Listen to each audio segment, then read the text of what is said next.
To rejoice and be merry is one of the commandments of the Purim feast. That's exactly how they celebrated Purim in Kiev Jewish Messianic Congregation. In style, colorfully, with delicious food, and to top it off on Shabbat. These are the feasts of my people, the traditions and mitzvah, a commandment.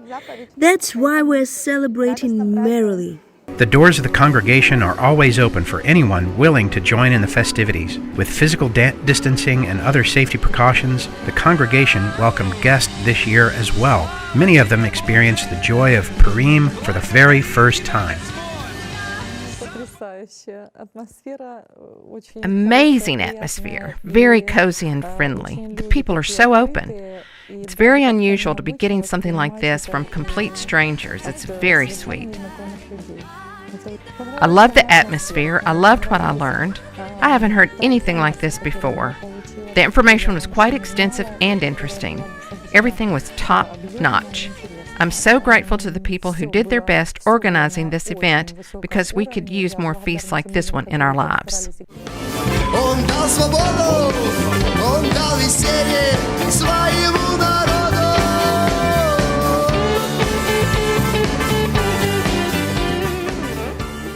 We love this feast and we always celebrate it, since it's one of the most joyful ones in the Jewish tradition, in our tradition. We are expecting all sorts of surprises and victories from God. He always does something interesting in this season.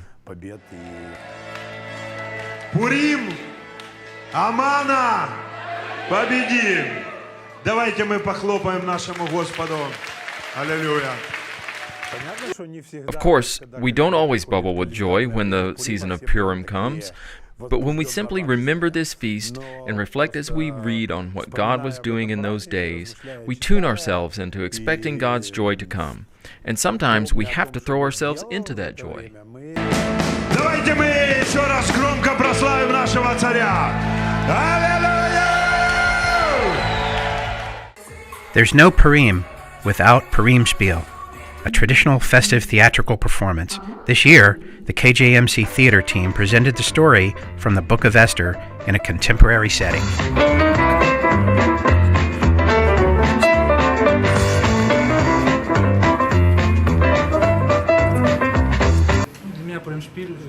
For me, Purim Spiel is an attempt to show the events that once took place in the life of the Jewish people in a playful form.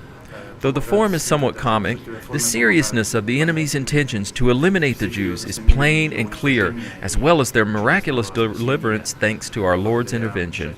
It seemed that there wasn't a single chance for the Jews to win, but the Lord comes and we emerge victorious.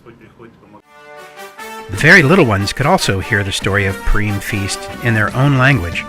The children, while playing, learned about the meaning and importance of the merriest feast on the Jewish calendar. The children's celebration of Purim in the congregation is usually about dancing, goofing around, and having goodies. Through games, we try to show our children that God supernaturally delivered the Jewish people from the decree of Haman.